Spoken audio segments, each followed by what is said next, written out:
बच्चों, इससे पहले की कक्षा में हमने अभाज्य संख्याओं के बारे में पढ़ा था, जाना था कि अभाज्य संख्याएं क्या होती हैं, उनको कैसे याद करें और परीक्षा में किस किस तरीके के प्रश्न आते हैं और उनको कैसे हल किया जाता है। आज हम जानेंगे प्रतिशत के बारे में कि प्रतिशत क्या होता है और प्रतिशत से संबंधित किस प्रकार के प्रश्न परीक्षा में आते हैं। देखिए, प्रतिशत नाम से ही समझ में आ रहा है। प्रतिशत यानी ये दो शब्दों से मिलके बना है, प्रति और शत। प्रति का मतलब हर या प्रत्येक, शत का मतलब सैकड़ा या 100 पे, यानी प्रत्येक 100 पे, प्रत्येक 100 पे अर्थात 1/100, प्रत्येक 100 पे। इसी तरह अंग्रेजी में इसको कहा गया है परसेंटेज। परसेंटेज, पर का मतलब प्रति, प्रत्येक, और सेंट, सेंट यानी 100 पे, सैकड़ा पे। तो हर 100 पे कितना है वही प्रतिशत है। जैसे यदि 1% कहें तो यानी 100 पर 1, 100 पर 1। इसको प्रतिशत को इस निशान से दिखाते हैं। बार बार प्रतिशत बोलेंगे लेकिन लिखने के लिए आसानी रहे इसलिए इसको इस निशान से दिखाते हैं। जैसे आपको 5% यदि कहा जा रहा है, 5%, तो 5% से क्या समझ में आता है कि प्रत्येक 100 पे 5, 100 पे 5। यदि 100 है तो 100 पे 5।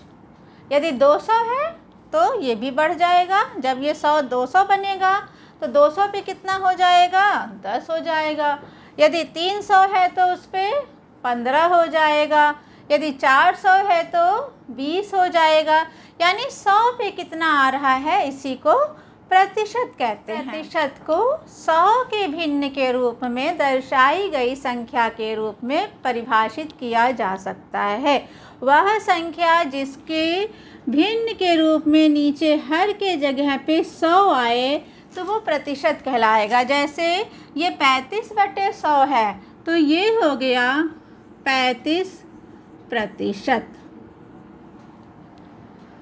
अब जैसे मान लीजिए लिखा है 8/20, इसको कह रहा है कि आपको प्रतिशत बताना है कि ये कितना प्रतिशत है। 20 में से 8 नंबर आए हैं। 20 नंबर का मान लीजिए टेस्ट हुआ किसी बच्चे का और उसके 8 नंबर आए हैं, तो उसकी कितने प्रतिशत नंबर आए हैं। हम जानते हैं प्रतिशत का मतलब होता है प्रत्येक 100 में से। 8 नंबर हैं 20 में से, तो 100 में से कितने नंबर होंगे। इस 20 को यदि हम 100 बना दें, किसी संख्या से गुणा करें कि ये 20 100 बन जाए, किससे गुणा करेंगे। 20 को यदि 5 से गुणा कर दें, जब 5 से नीचे गुणा करेंगे तो ऊपर भी 5 से गुणा करना पड़ेगा, तो कितना हो जाएगा 20 × 100 और 8 × 40, यानी ये हो गया 40% नंबर। यदि 20 नंबर का टेस्ट है, उसमें किसी बच्चे के 8 नंबर आए हैं तो इसका मतलब उसके 40% हो गए। यदि 100 में दिया है तब तो आप आसानी से निकाल लेते हैं कि 100 नंबर का एग्ज़ाम हुआ, उसमें 60 नंबर आए 60%, 50 नंबर आए 50%, 80 नंबर आए 80%। लेकिन जब ये चेंज कर देता है कि 50 नंबर, मान लीजिए 50 नंबर का कोई टेस्ट हुआ और किसी बच्चे के 30 नंबर आए हैं, तो कितने प्रतिशत आए वो कैसे जानेगा। यानी इस 50 में से 30 आए हैं, इस 50 को यदि हम कन्वर्ट कर दें 100 के रूप में, तब हमें प्रतिशत पता चलेगा। प्रतिशत का मतलब वही होता है कि 100 में से 50 में से 30 आए तो 100 में से कितने आएंगे। मौखिक आपको समझ में आ गया कि 100 में से फिर 60 नंबर हो जाएंगे। इस 50 को 100 में कन्वर्ट करने के लिए इसको 2 से गुणा कर देते हैं, तो ये हो जाएगा, नीचे 100 हो जाएगा, ऊपर 60, यानी 60%। ये है प्रतिशत। अब हम प्रतिशत से संबंधित किस तरीके के सवाल एग्ज़ाम में आते हैं वो आपको कराएंगे। पहले हम सरल सरल सवाल बताएंगे, उसके बाद से उसका लेवल थोड़ा सा ऊपर होता जाएगा। तो देखिए किस तरीके के सवाल आते हैं एग्जाम में। प्रश्न 1 है, सबसे सरल प्रश्न लिया है, पहले हम आसान प्रश्न करेंगे, फिर इसके बाद से कठिन प्रश्नों पे जाएंगे। प्रश्न है कि 30% को भिन्न के रूप में लिखिए। 30% है, प्रतिशत हमने पढ़ा कि सैकड़ा, प्रति सैकड़ा। 30% का मतलब 30 प्रति सैकड़ा में से, 100 में से 30% को लिखेंगे 100 में से 30। चाहे 30% लिखें, चाहे हम इस रूप में लिखें, इसका मतलब होता है 30%। 0 0 से कट जाएगा, बचेगा 3/10। हमें यही करना है, हमें 30% को भिन्न के रूप में लिखना है केवल। प्रश्न में हम ये देखेंगे कि क्या करना है, क्या पूछा जा रहा है और क्या क्या दिया है। तो देखिए दिया है 30%, इसको भिन्न के रूप में लिखना है, तो ये 30% हमारा भिन्न के रूप में हो गया है। ये अब और नहीं कटेगा, तो यही इसका उत्तर हो जाएगा। अगला प्रश्न है कि प्रश्न में एक भिन्न दिया हुआ है 3/20 और कह रहा है इसको प्रतिशत के रूप में बदलना है। भिन्न को प्रतिशत के रूप में बदलना है। हम नाम से जानते हैं प्रतिशत मतलब प्रत्येक 100 में से। यदि हम हर को 100 बना दें तो जो ऊपर अंश है वो प्रतिशत बन जाएगा। 3/20 है, इसके हर को यदि हम 100 बना दें तो ये प्रतिशत के रूप में आ जाएगा। इसके हर को 100 कैसे बना सकते हैं? 20 को किसी ऐसी संख्या से गुणा करें कि ये 100 बन जाए। तो 20 को यदि हम 5 से गुणा करेंगे तो 100 बन जाएगा, और ऊपर भी हमें 5 से ही गुणा करना पड़ेगा। तो ये हो जाएगा 3 × 5 = 15/100, यानी इसको कहेंगे 15%। तो इसका उत्तर होएगा 15%। इसको दूसरी तरीके से भी हल करते हैं कि यदि आपकी भिन्न दी हुई है और उसको प्रतिशत में बदलना है तो सीधे 100 से गुणा कर देते हैं। जैसे 3/20 है, इसको यदि 100 से गुणा कर दिया, 0 0 से कट गया, 2 × 1 = 2, 2 × 5 = 10, 3 को 5 से गुणा किया, 15%। दोनों तरह से उत्तर सेम आ गया है।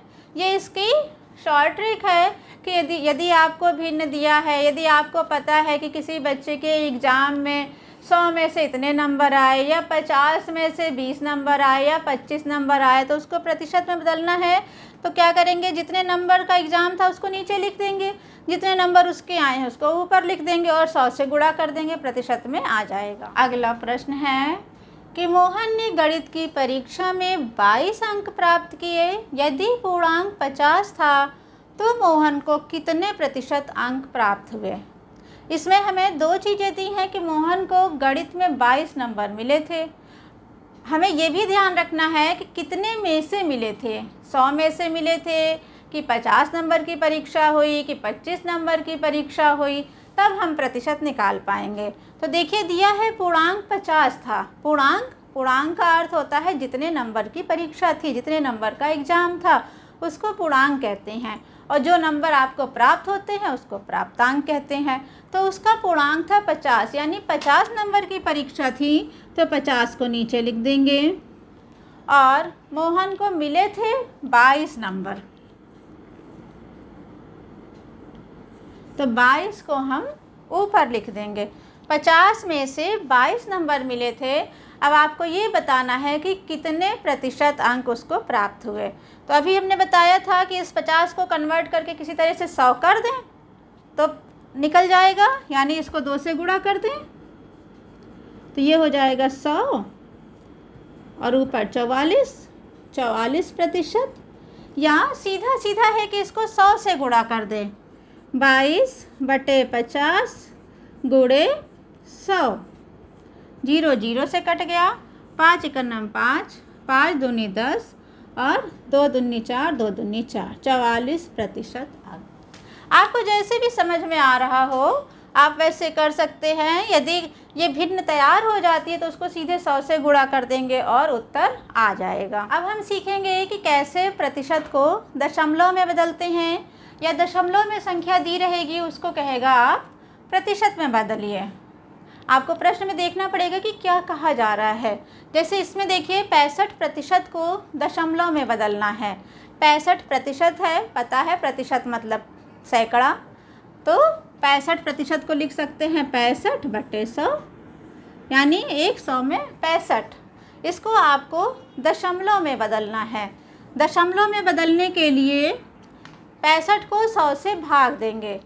100 से या जिस भी संख्या में लास्ट में 0 आती, जैसे 10, 100, 1000, 10,000, ऐसी संख्याओं से भाग देने का नियम ये है कि जितने भी 0 होते हैं, हर में जितने भी 0 होते हैं 1, 2, तो हम अंश वाली संख्या में पीछे से आगे करके दशमलव लगा देते हैं। जैसे इसमें 2 0 हैं तो ये संख्या हमने लिखी अंश वाली, और ये पीछे से देखेंगे इकाई की तरफ से हम गिनेंगे 1, 2, 2 से पहले दशमलव लगा देंगे।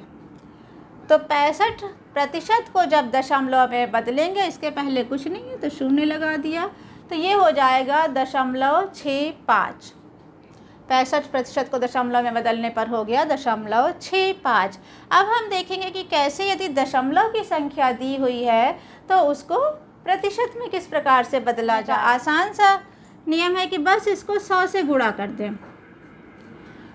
जब किसी संख्या को 100 से गुणा करते हैं तो उसमें ये दशमलव इधर की तरफ खिसक करके आ जाता है।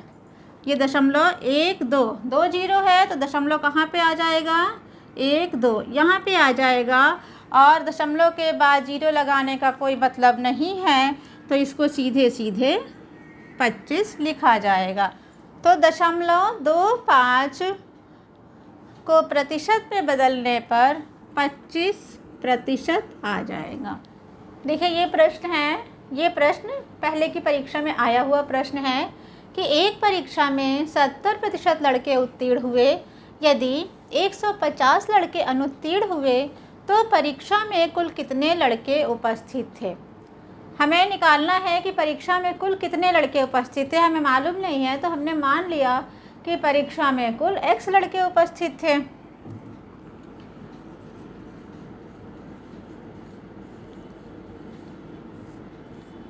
उपस्थित लड़के x उपस्थित थे। अब कह रहा है 70% लड़के उत्तीर्ण हुए। उत्तीर्ण हुए मतलब पास हो गए। 70% लड़के पास हो गए और 150 लड़के अनुत्तीर्ण हुए। अनुत्तीर्ण हुए यानी फेल हो गए। तो यदि 70% पास हो गए तो कितने प्रतिशत फेल हुए। 100% होते हैं, 70% पास हो गए यानी 30% लड़के फेल हो गए। तो अनुत्तीर्ण हुए लड़के कितने हो गए, 30%, और उनकी संख्या दी है 150। क्वेश्चन को थोड़ा सा घुमाया है और कुछ है नहीं। 70% लड़के उत्तीर्ण हुए हैं तो कितने लड़के फेल हुए हैं। फेल लड़के 150 हैं और फेल हो गए 30%। 30% लड़के फेल हुए। माना कुल लड़के थे x बच्चों ने परीक्षा दी और इसमें 30% बच्चे फेल हो गए।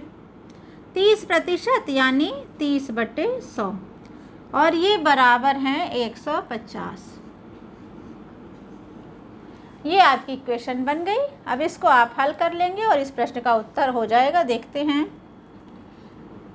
x बराबर हो जाएगा 150 गुणे 100।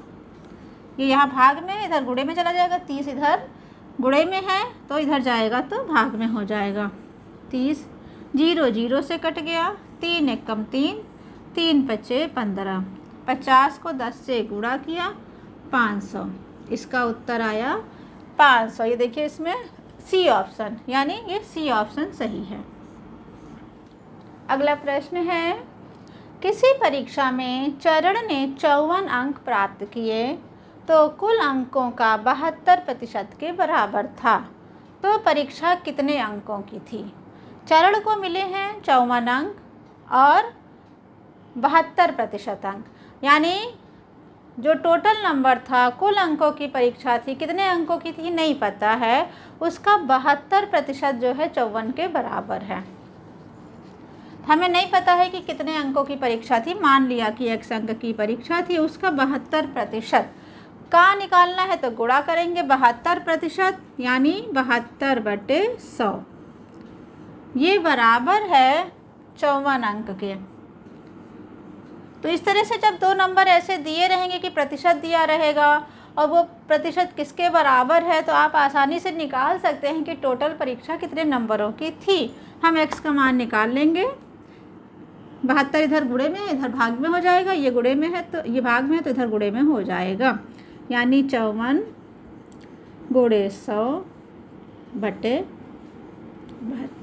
इसको हल कर लेंगे, काट देंगे, 2 से काटिए, 2 तिहाई 6, 2 छंग 12, 2 दूनी 4, 2 सत्ते 14, 3 नवा 27, 3 एका नम 3, 3 दूनी 6, 3 तिरिक के 9, 3 चौक को 12, हमें 4 से 5 देंगे, 4 से भाग देंगे तो 25 आएगा, और 25 को 3 से गुणा करेंगे तो आ जाएगा 75, यानी जो पूरी परीक्षा थी वो 75 नंबर की थी। तो देखिए इसमें ए नंबर पे 75 है, अर्थात ये उत्तर सही है। अगला प्रश्न है कि एक कक्षा परीक्षण में एक विद्यार्थी ने 25 अंक में से 22 अंक अर्जित किए, तो विद्यार्थी के अंकों का प्रतिशत कितना होगा। हमें अंकों का प्रतिशत निकालना है। ये आपके साथ भी होता है कि आपकी कोई परीक्षा होती है, कोई टेस्ट होता है, तो उसमें कितने नंबर मिले हैं। कभी परीक्षा 20 नंबर की हो जाती, कभी 25 की होती है, हाफ ईयरली 50 का होता है, एनुअल 100 का होता है। तो आपको निकालना होता है कि कितने प्रतिशत अंक प्राप्त हुए। आप खुद का रिजल्ट जानना चाहते हैं तो उसका यही नियम है कि जितने अंक की परीक्षा हो उसको नीचे लिख दें, हर के जगह पे लिखें। तो परीक्षा इसमें कितने अंक की हुई है, इसकी 25 अंक की परीक्षा हुई है, तो 25 को नीचे लिख दिया। और जितने अंक प्राप्त हुए, जितने भी नंबर मिले हैं, इस सवाल में विद्यार्थी को 22 नंबर मिले हैं, तो 22 को ऊपर लिख दिया। प्रतिशत निकालना है, इसको 100 से गुणा कर देंगे। इसके पहले पढ़ा भी था कि जब भिन्न को प्रतिशत में बदलना होता है तो 100 से गुणा कर देते हैं। इसको 100 से गुणा कर देंगे, आ जाएगा 25 एकम 25, 25 चौक को 100, 22 को 4 से गुणा किया, ये आ गया 88। अर्थात इसमें ए उत्तर सही होगा। इसी तरीके से किसी चीज़ का मूल्य आता है कि पहले मूल्य इतना था, 400 रुपये था, बाद में बढ़ के मूल्य उसका 450 रुपया हो गया, तो उसमें आपको निकालना है कि बढ़े मूल्य का प्रतिशत निकालना है। तो उसमें पहले ये निकालेंगे कि कितना मूल्य बढ़ा है और पहले कितना था उसको नीचे लिखेंगे। जिसमें से भी निकालना होता है उसको हर के जगह पे लिखते हैं। नंबर का प्रश्न आए, रुपए पैसे का आए, किसी भी तरीके का प्रश्न आएगा तो जिसमें से आपको निकालना है, मेन जो है कि पहले कितना था। यदि मूल्य है तो पहले कितना मूल्य था, नंबर है तो कितने में से एग्ज़ाम हुआ है, उसको हर के जगह पे लिखेंगे और जितने नंबर मिलते हैं इसको ऊपर लिखेंगे और 100 से गुणा कर देंगे। अगला प्रश्न है, एक छात्र को एक परीक्षा में उत्तीर्ण होने के लिए 36% अंक प्राप्त करने थे, उसने 24% अंक प्राप्त किया तथा 9 अंकों से अनुत्तीर्ण हो गया, तो पूर्णांक ज्ञात कीजिए। इस तरह के सवाल ज़रूर आते हैं प्रतियोगी परीक्षाओं में। बहुत इजी सवाल नहीं देते हैं, थोड़ा सा उसको घुमा देते हैं जिसमें आप कंफ्यूज हो जाते हैं। पहले तो इसके टर्म समझेंगे। उत्तीर्ण होना मतलब पास होना और अनुत्तीर्ण मतलब फेल हो गया। पूर्णांक टोटल कितने नंबर की परीक्षा थी। कह रहा है एक छात्र को एक परीक्षा में उत्तीर्ण होने के लिए 36% अंक प्राप्त करने थे। कितने अंक प्राप्त करने थे? 36% अंक प्राप्त करने थे। हमें ये नहीं पता कि टोटल कितने अंकों की परीक्षा थी। हमने मान लिया कि टोटल x अंकों की परीक्षा थी, उसको 36% अंक प्राप्त करने थे, यानी x का 36%। 36% हमने बताया था 36%। जब प्रतिशत हटाएंगे तो ये नीचे 100 में हो जाएगा। प्रतिशत का मतलब प्रति 100 में 36/100। पास होने के लिए इतने अंक होने चाहिए थे, लेकिन उसके अंक उसको मिले थे 24%, अर्थात x का 24% अंक उसको मिले थे। और कितने नंबरों से फेल हो गया वो? 9 नंबरों से फेल हो गया। यानी इसको 9 नंबर और मिल जाते तो ये अंक उसका हो जाता और वो पास हो जाता। तो इसमें हम 9 जोड़ देंगे और ये इसके बराबर हो जाएगा। 9 जोड़ देंगे तो ये अंक पास होने वाले अंकों के बराबर हो जाएगा। इस तरह से हमें एक समीकरण मिल गया है। अब हम इसको हल कर लेंगे। ये इधर प्लस में है, जब इधर आएगा तो ये माइनस में हो जाएगा।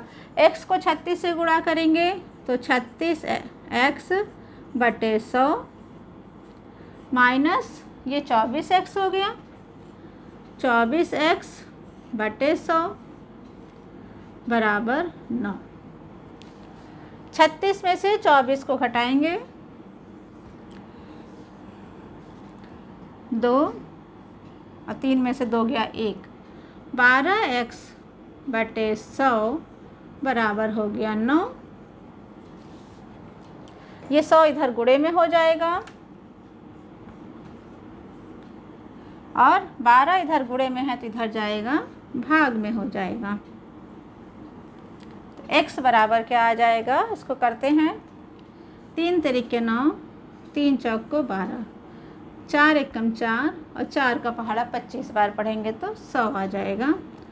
और 25 तिहाई 75, इसका उत्तर आएगा 75, अर्थात पूर्णांक 75 नंबर का। 75 नंबर का एग्ज़ाम होगा तब जो है वो 36% अंक प्राप्त करेगा तो पास होएगा, और यदि 24% अंक प्राप्त किया तो 9 नंबर से वो फेल हो गया है। तो इसका आंसर आया 75। अगला प्रश्न है 10% का 10% कितने प्रतिशत होगा? इस सवाल को देख के बिल्कुल भी घबराना नहीं है। 10% का प्रतिशत आपने पढ़ा कि प्रतिशत यानी प्रत्येक 100 में से 10% है। जब भी ये निशान हटाएंगे बटे में 100 लिख दिया जाएगा, यानी 100 में से 10, 10/100 हो गया। फिर का बॉड मास नियम में पढ़ा है, का जहाँ का लिखा होता है वहाँ गुणा करते हैं। का 10%, ये भी 10% है, तो इस प्रतिशत के निशान को हटाने के लिए हमें 100 बटे में लिखना होगा। कितने प्रतिशत होगा?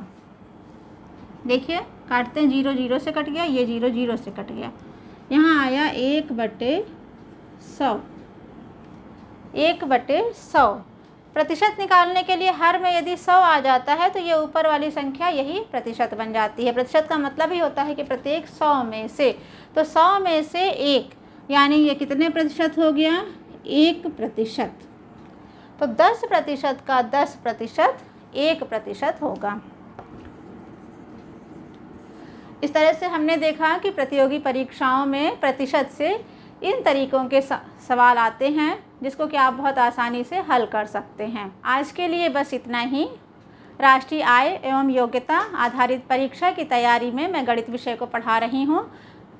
सबसे पहले दिन में मैंने सम, विषम और प्राकृतिक संख्याओं को जोड़ना बताया था। दूसरे दिन अभाज्य संख्याओं से संबंधित प्रश्न हल कराए थे और आज मैंने प्रतिशत से संबंधित प्रश्न हल कराए हैं। इस तरह से रोज़ शाम को 6 बजे मेरी एक वीडियो अपलोड होती है जो कि इस परीक्षा से संबंधित है।